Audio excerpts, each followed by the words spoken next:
Sa Mobile Bible School, tayo'y nagtitipon online.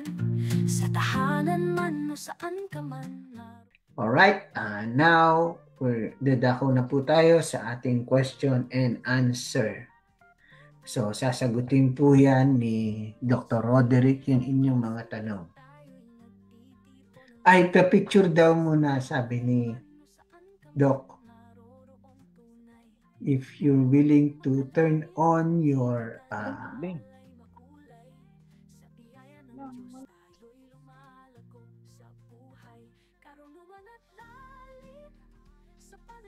yon si Dr. Roderick. Yan. Hello. Screenshot tayo. Sa lahat ng available mag-on cam, pwede po tayo mag-on cam.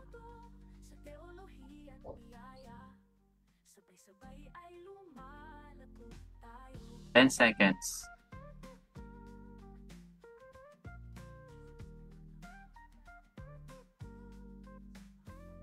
Okay. In 3, 2, 1. Ito pa po. 3, 2, 1. Smile. Yan. Maraming salamat po, Pastor Dex. And sa mga may hirap na tanong, pinangunahan ko na may hirap na tanong. Inaanyayahan ko po na wag po tayong mahiya na mag-question. At sa atin pong live stream naman, ay babasahin natin yung mga tanong kung meron pong magsisend. So mauna na po tayong magtanong yung mga nasa Zoom. Sasagutin po ni Pastor Joel. Pinapasa no?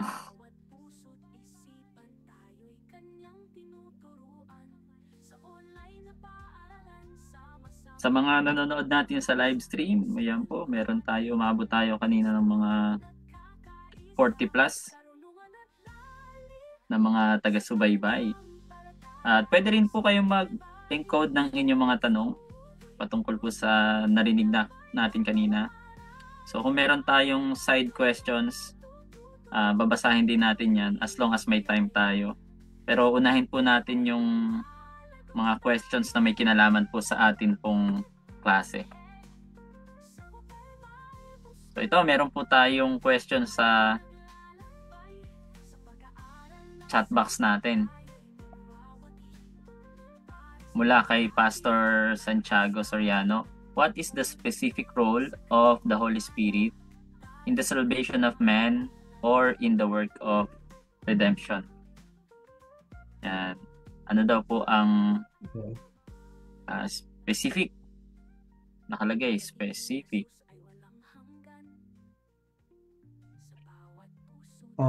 Specific role ng well, yun, Holy Spirit, sagutin ko muna, then si Doc. Yun Holy Spirit, kaya lang po natin naintindihan ng gospel dahil ang Holy Spirit ang nag-open ng ating minds and heart to comprehend yung message ng gospel. Dahil hindi natin maintindihan to without the work ng Holy Spirit kasi nga we are all sinners and beyond comprehension sa atin yung gospel So, papansin niyo siya ay ng gospel, hindi tumatanggap ba? Well, hindi inopen ng Holy Spirit ang kanyang understanding. Or maybe, chosen siya when the right time, the Holy Spirit itself make a way for us to understand yung gospel.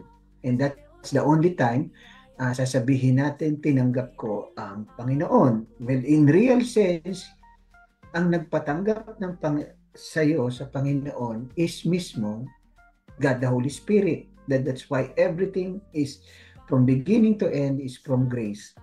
Kaya mo lang naintindihan, ang salvation mo is because the Holy Spirit open your hearts and mind. And of course, si God, the Son, siya ang nag-sacrifice para tayo maligtas, at si God the Father ang tunay na nagmamahal sa atin para tayo maligtas.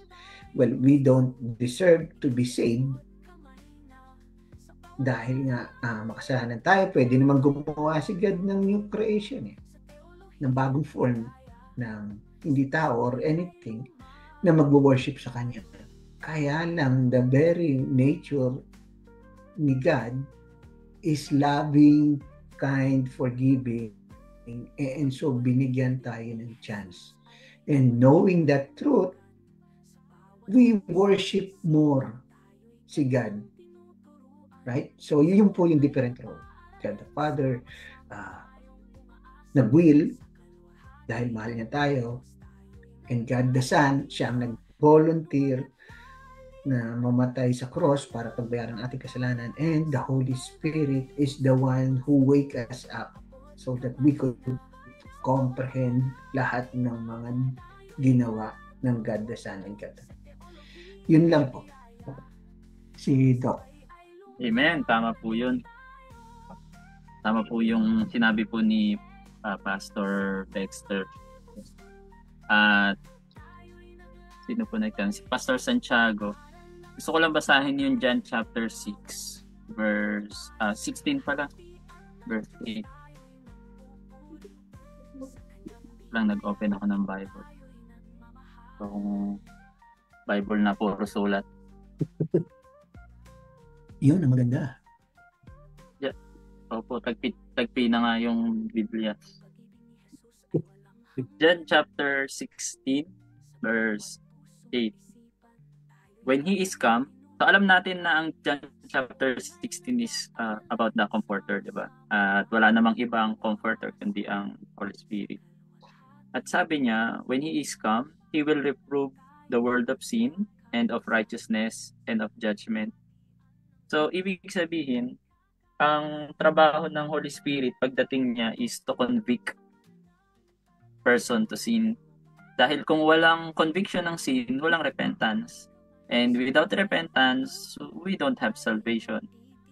So, yun yung isang nakita ko na isa sa napakahalagang role ng Holy Spirit pagdating sa salvation, na i-convict niya yung sinner. Dahil ganun katindi yung beginning ng salvation ng tao, di ba po? Kahit sabihin natin na lumaki ka sa loob ng church or doon ka pinanganak, without the conviction of sin, mahirap nating masabi na yun talagang regenerated na, kasi hindi siya magre-repent. Kaya malulobat na yung laptop. Ito pa naman naka-host ngayon.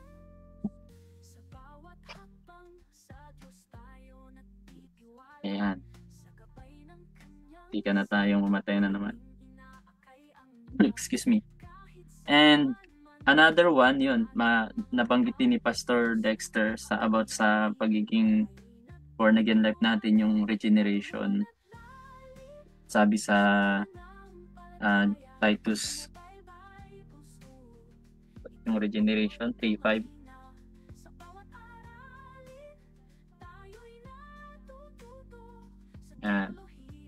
Sabi dito sa Titus 3:5, may underline din dyan. Not by works of righteousness which we have done, but according to His mercy He saved us by the washing of regeneration and renewing of the Holy Ghost. So, yung Holy Spirit, siya yung nag-renew sa atin by the works of righteousness ng Lord. So, yun po. Yung regeneration or pagiging born again. Alam naman natin, no, pag sinabi mo born again, that means regeneration. Born in spirit. Then, dahil na-regenerate na tayo, may indwelling na.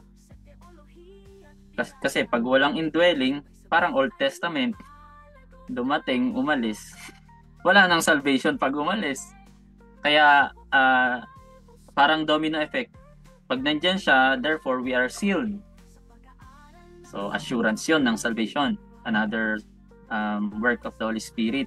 And then, nakalagay din dito sa Bible na yung Holy Spirit din ang tutulong sa atin para tayo ay ma-sanctify. Diba? Ang sabi sa Bible, walk in spirit. Therefore, we have to manifest the fruit of the Holy Spirit. And that proves na we are regenerated.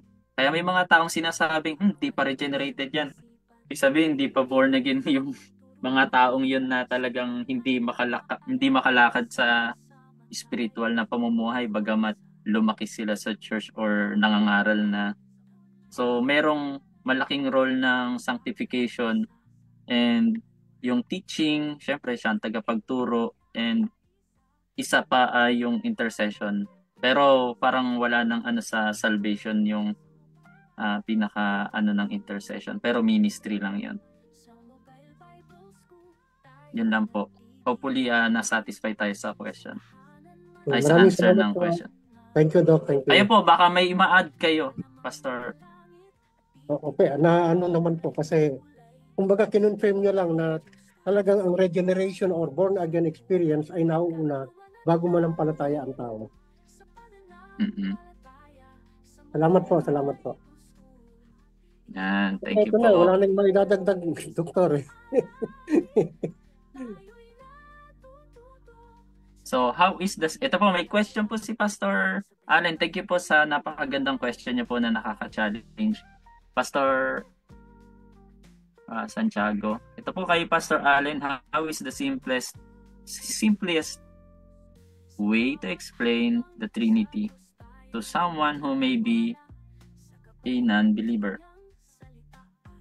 So, paano kaya? Simplest way. Pastor Dex, sa mga experience niyo po. Well, hindi pa ako naka-encounter ng tinatawag akong Trinity kasi napaka-complex. Well, sasabihin ko that God exists in 3 persons and yet there's one God. I know, mahirap intindihin yon, pero sasabihin ko yun ang nakasulat sa Bible.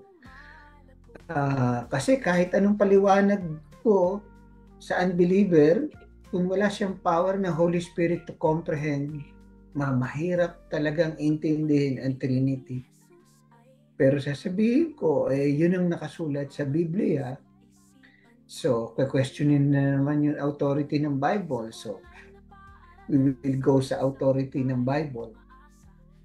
Honestly, it's hard to explain it in a simple way if you want to go theologically.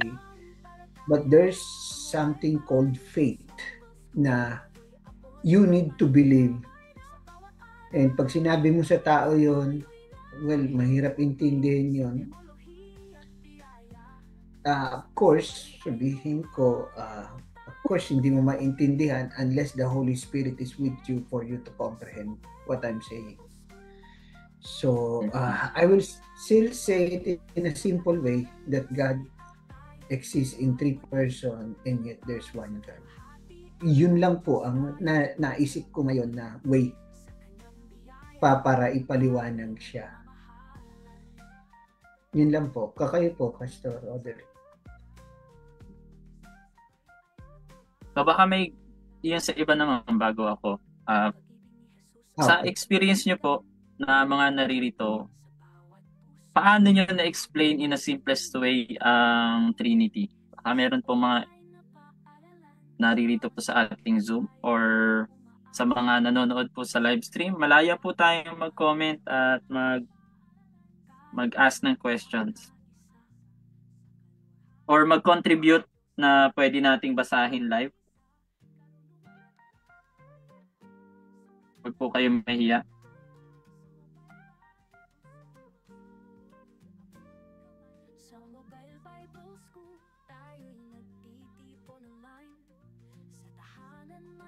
Tanungin natin si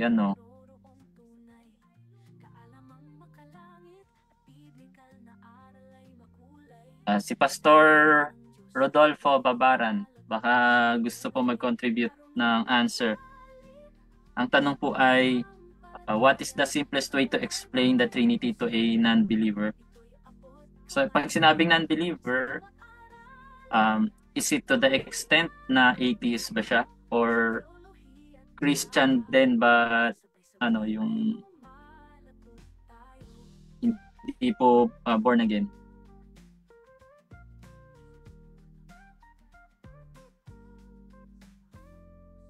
Sa bawat hakbang sa Diyos tayo nagtitiwala. Sa gabay ng kanyang salita ating inaakay ang iba. Kahit sa Pastor Rodolfo, nandiyan pa po ba kayo? Baka nasa work. May question din po siya eh. Siguro po nasa work kaya hindi makapagsalita. Pero nandiyan po siya sa Canada. Ano oras na po ba dyan? 8 pa lang. Baka hindi pa nakaalis yun. Nasa kabilang dulo ko siya eh. Mm, Magkabila kami. tatawag pa ako isa. Si Pastor Marlon. Isa sa mga prof din natin dito. Paano nyo po na-share ang Trinity? Ang ano ko lang po, Pastor, masasabi ko pa lang po dyan.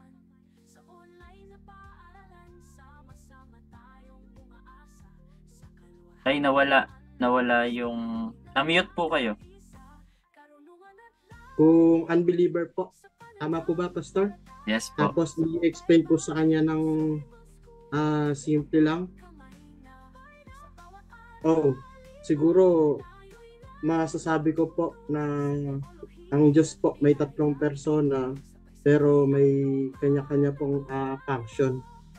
Yun nga po yung sinabi ni Pastor nung mga previous mga naunang natin, lesson natin. Ang Father po, siya po yung nagko-command din. Ang Son, siya po yung sumusunod sa will ng Father, and then yung Son po, yung nag-ano po sa Holy Spirit in a many ways po sa iba't ibang kaparaan. So sa ngayon parang yun po lang muna yung kaya kong isagot.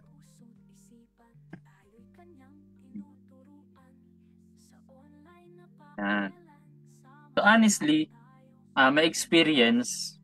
Ito, ano po talaga, pangyayari po talaga. Iglesia ni Manalo po ng na-encounter natin. So, syempre, alam naman natin na nasa part sila ng Arianism or created lang si Jesus Christ. And actually, hindi talaga siya God eh. Yun yung idealism nila or paniniwala. At nirefute niya yung Trinity na invento lang ng tao, gawa lang ng tao. Sakto po nun, bumibili ako at tita ng pinsan ko yung nandun. So nakaupo siya doon at nagtanong na naman kasi nagkakaroon sila ng argument nung mismong tindera, which is yun nga yung tita ko.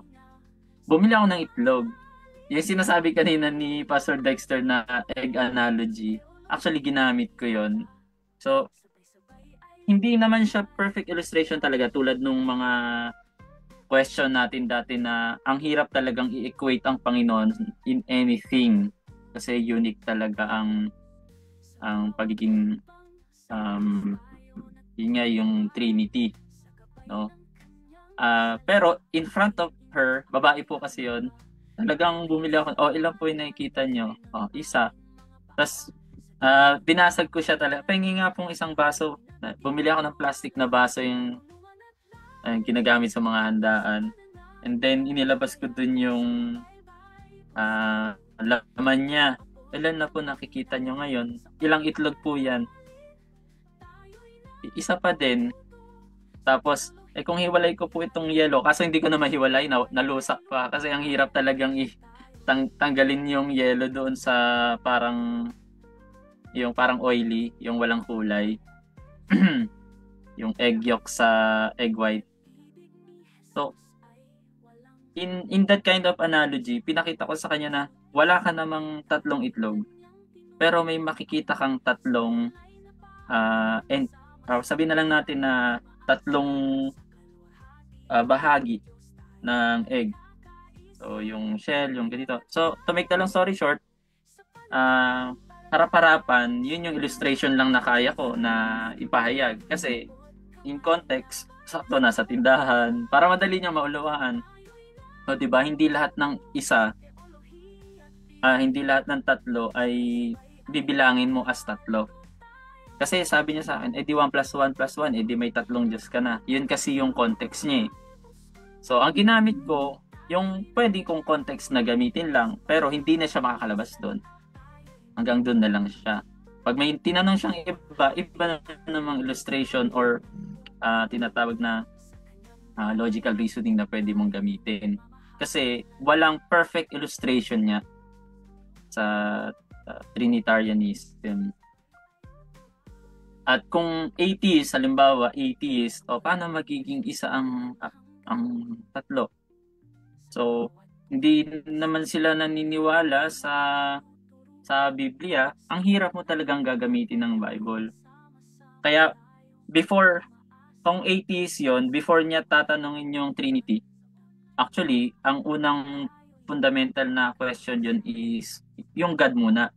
Hanggat di siya naniniwala sa God, wag mo munang paliwanag yung tatlo na isang God. Nagigets niyo po ako? So, what if, parang medyo nako-convince na siya, paano mo naman ipapaliwanag yung salitang isa ang Diyos, pero may tatlong person? Then, tsaka na naman tayo gagamit ng analogy na yung family, na ang salitang God is not an absolute single yun nga yung singular, but it is a uniplural, di ba?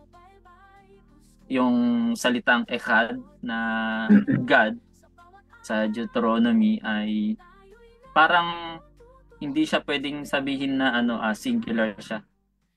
Parang family, ilang pamilya meron ka? So isa lang. Wala ka naman dalawang pamilya, isa lang pamilya mo. May nanay ka, may tatay ka. So, ikaw naman yung anak, isang pamilya kayo. So, sa Trinitarianism, ganun din. May isang pamilya, may ama, may anak. Kaya nga, father and son, it is a relational term. Kaya pag sinabi mong father and son, hindi pwedeng hindi family yon. Kaya yun yung isa sa pinakamalapit na pwedeng gamitin in the aspect of terms. Diba? Father and son. Saan ba makikita yung father and son? Family. So, yun yung inakita ko na isa sa pinakamalapit na gagamitin. Ano naman, Holy Spirit? Siya ba yung nanay? So, babae siya? Walang ganun. Walang sinasabi kong feminine or masculine ang Holy Spirit. But, logically, pwede mo ring tawag dito. Si Father, pero nung na-conceive si Mary, yung Holy Spirit ang naging pumasok doon sa sinapupunan ni Mary para manganak siya. So parang ganun din, pero not as a mother na female. So pwede mo rin i-connect.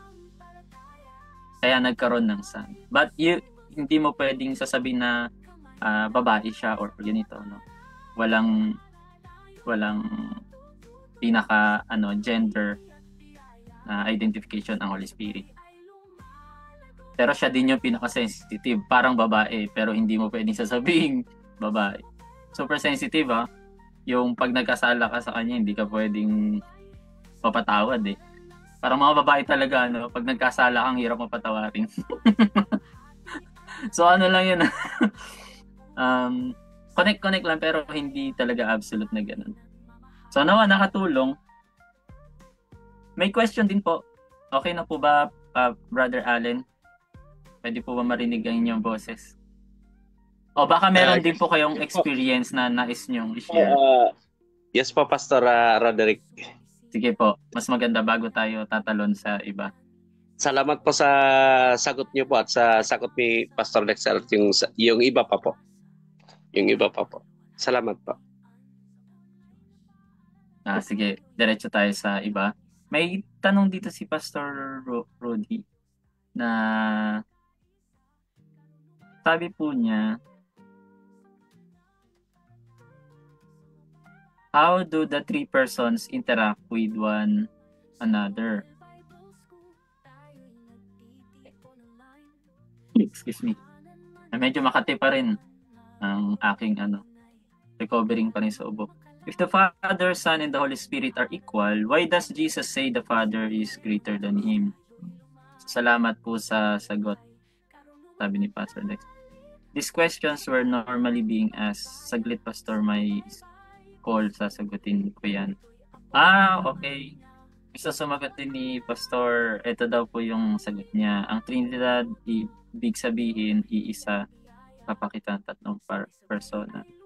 Isipin mo ang araw, sun, parang Ama. Yung liwanag, si Jesus. Ang init, Espiritu Santo. Tatlong bagay, pero iisang araw. Yun din ang Diyos. So pagka ganun yung sense, it's just like a transfer of energy, but there's one's energy. So yung analogy niyan, no? Pagka ganun yung gagamitin natin. And Matthew 3:16-17, bautismo ni Jesus, nakita ang Trinity. So Jesus was baptized, Spirit was descending. So nasa ibabaw ng tubig na important note, ang mga limbawang tulad nito sa tubig ay makakatulong pero hindi perfectong paliwanag. So, ayun. Tulad ng sinabi natin kanina, I am busy right now. Sayang hindi po makapag-contribute. Sorry. Thank you po sa nasabi niyo po, Pastor Rodi. Basahin ko lang din po itong mga nasa live streaming po natin sa Facebook. Sabi po ni Pastor Jun Soriano Pasukin, the Holy Spirit empowers us for services, guidance, and transformation. Pastor Arnulfo Valdez, we can illustrate ourselves, spirit, soul, and body. We are created in the image of God. And bill or coin, sabi naman ni Pastor James Rodrigue, Father, Son, and the Holy Spirit equal, same God.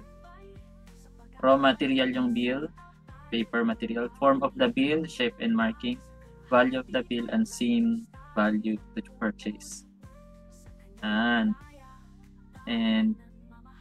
incomplete church, 1 + 1 + 1, 33 ang Diyos. Dati po akong kay Manalo, sabi ni Pastor June. Pastor Leonie, di po pa ang banal na Espiritu Santo ay sinugo ng Diyos Ama at Anak upang manahan, gabayan ang mananampalataya. Di po pa sa Greek word ng Parakletos means comforter and companion. Opo, tama po yun. Arnulfo Camara, the concept of God as uniplurality refers to the idea that God is both one and plural, existing as a multiple person or aspect with a single divine essence. Uniplurality. Kaya uniplural ang sabi natin kanina. God is one but has eternal word and has spirit. Pastor Rogelio. At yan, blessed evening din, Brother Rico Norte. So yan po yung mga nasa live stream natin, ang mga contribution. At maraming salamat po. 9:19 po ang time. Pwede po tayo mag-end ng 9:30. So, 7:30, 8:30, 9:30, sakto 2 hours. Check tayo dito sa ating Zoom. Kung meron pong mga nalampasan tayong mga questions. Sabi po ni Pastor Jordan Serrano, nabanggit ko na ba ito? Kadalasan po kasi ng worship is stored kay Jesus. Kailangan po ba i-balance na ganun din po ang pag-worship kay Father at Holy Spirit? Or worshiping Jesus po is worshiping the whole Trinity po? So, sa tingin nyo, maganda rin question po yun. Pag winworship ba natin si Jesus, we already worship the whole family o whole Trinity?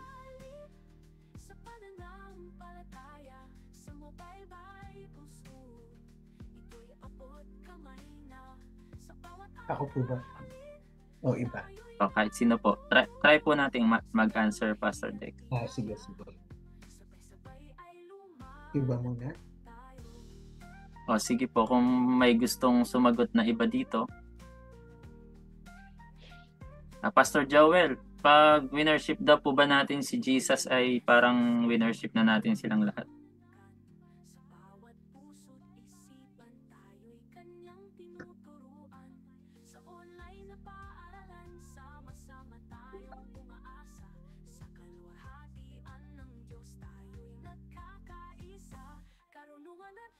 Hello, baby. Hindi po kayo naririnig, Pastor Joel. Ayun. Okay na po. Okay na po.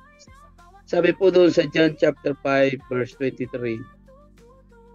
Jesus says that all may honor the Son just as they honor the Father and honor the Holy Spirit. So, ibig sabihin,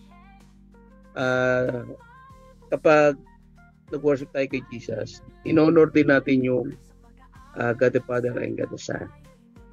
Yun lang po, Pastor. Yun po yung malinaw naman. Yan, opo, malinaw naman talaga. Nandun din lahat. Ano na po siya, isang package na siya, kumbaga. Simpleng paliwanag but madaling maunawaan ang John 5:20. Thank you po. Ako yung may kasama din na nag-aaral din. Amen. Praise the Lord. So, maliwanag po na kapag in-honor natin ng anak, na-honor din ng ama.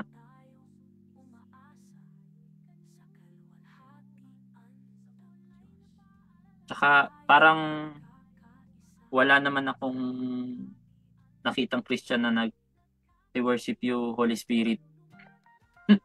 Wala naman siguro, no? It's either direct tayo kay, sabihin natin, Father or Yahweh, or mostly Jesus Christ. Generally, pag sinabi, I worship you, God, so, yun ang damay-damay. Yun ang pinaka-maganda sa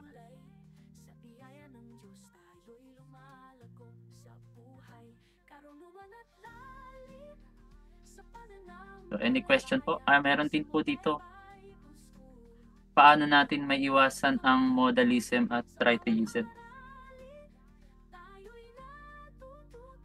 sa pagpapaliwanag?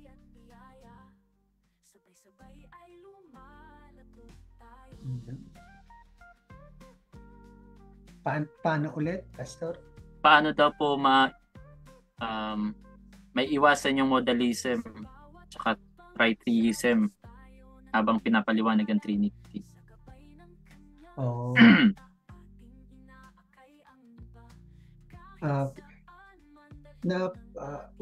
Napaliwanag natin na there are distinct person at hindi sila nag-change lang na kasi nagiging trend na si Jesus daw is yun God the Father sa Old Testament at sa New Testament si Jesus naman at ngayon sa present time Holy Spirit. Well, papaliwanag natin na hindi ganun understanding dahil nakasulat sa Bible. First, baptize. Kung paano baptize, instruction ni Jesus, baptize the Father, Son, the Holy Spirit. How to pray. Sinabi rin, through the Father, in the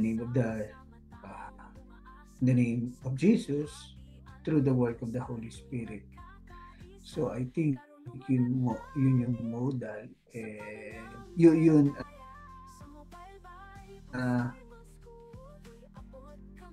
Yun sinasabi naman na tritheism, maliwanag naman na nasa Bible that there's only one God. It just so happened medyo complex sa point of view ng Christianity kasi it exists in three person. But yun lang sa akin. Simple as that. I know it's complex but it's simple. Yun lang po. Yan po. At napansin ko kanina, sabi ni Pastor Dexter na one God in three roles function. Biglang kumabig sa salitang function. Tama po ba, Pastor Dexter? Pwede Opo. natin replay. Oo, kasi mapapansin nyo, bakit siya kumabig mula sa God has three roles. Ginawa niyang God has three function. Bakit hindi ba pwedeng salita yung three roles? Kailangan ba Pwede talaga naman three po. function?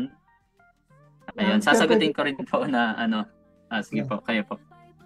Actually, pwede naman. Kaya lang, when you say roles, parang it will lead you to understanding na na modalism. Mm-hmm. Oo, kaya iniwasan ko lang yung word na terminology, role. Pero pwede. Kaya lang, ginagamit kasi ng iba yun in a wrong way. Kaya sinabi ko, function na lang para specific. Yun lang po. Yun, para ipaunawa natin sa kanila kung bakit kumabig si Pastor Dexter. Para maiwas nga. Kasi ang tanong, paano mo maiwas ang modalism? Isa yon na huwag kang gagamit ng salitang role.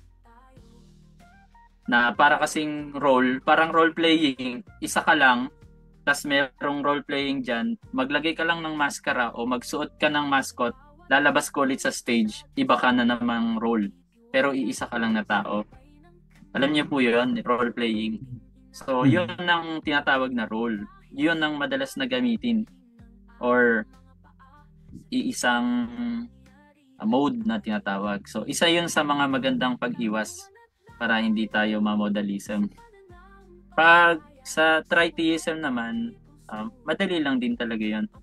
Yung isa pang modalism na pinaliwanag ni Pastor Dexter para maiwas tayo, actually na-lecture niya i-refresh lang natin baka hindi sila nakahabol. Huwag tayong gagamit na isang tao, yung isang tao na yon siya ay anak nung pinanganak ng tatay niya. Nung nagkaanak siya ay nag-asawa siya, naging asawa siya, another role. And then isa pang role nung nagkaanak siya, naging tatay siya. So anak, asawa, tatay, isang tao, tatlong role. So bagsak ka na naman dyan sa modalism. So hindi yun magandang gamitin sa Trinitarianism.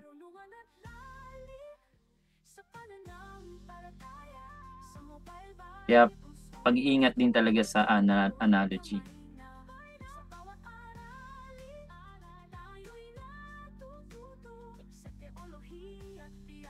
Yes, agree.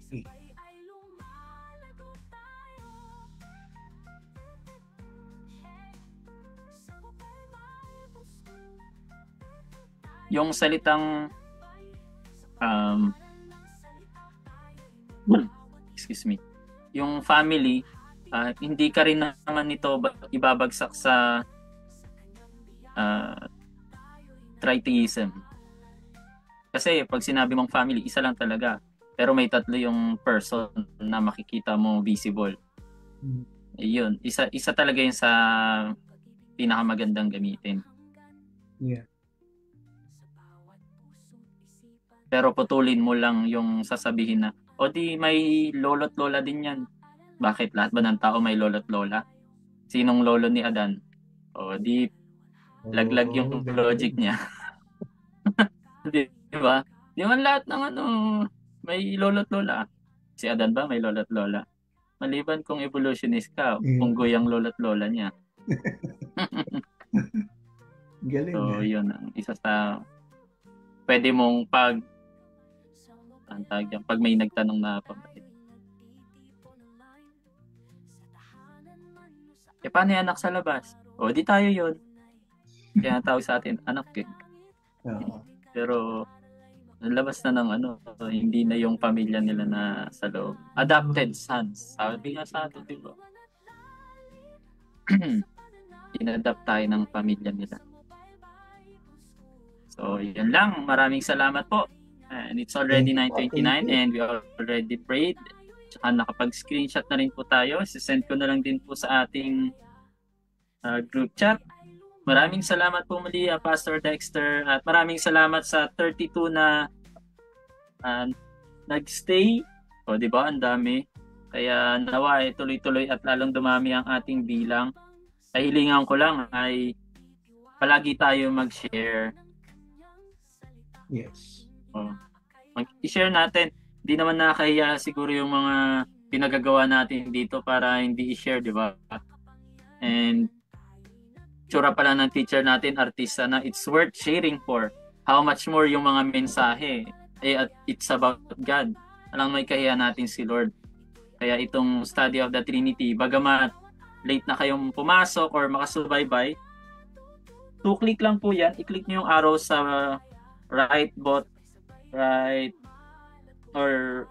bottom right area ng ating cellphone. Then i-click nyo yung blue button na may nakasulat, share now.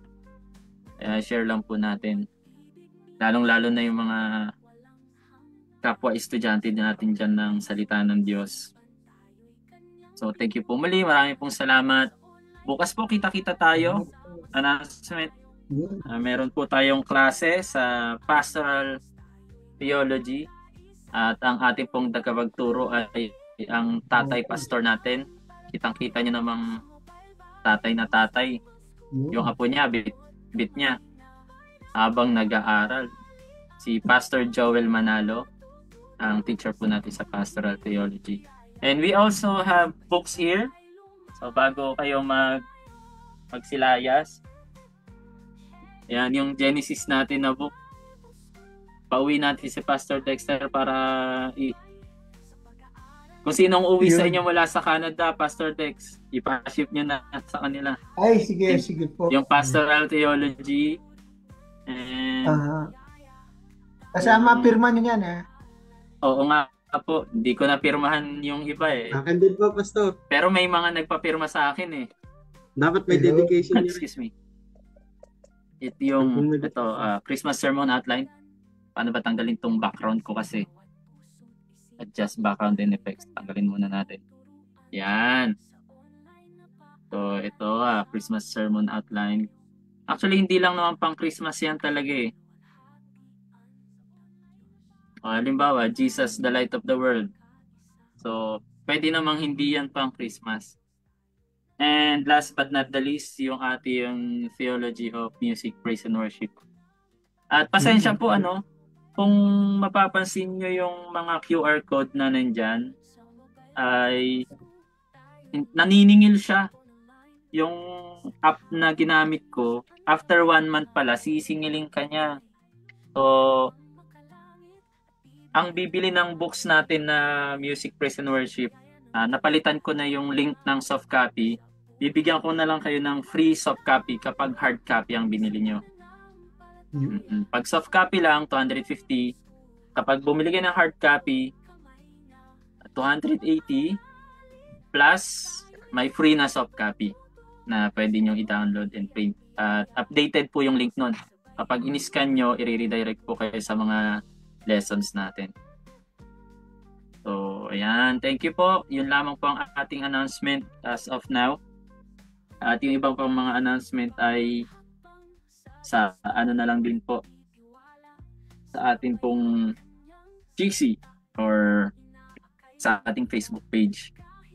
Maraming salamat. Thank you po. God bless us all.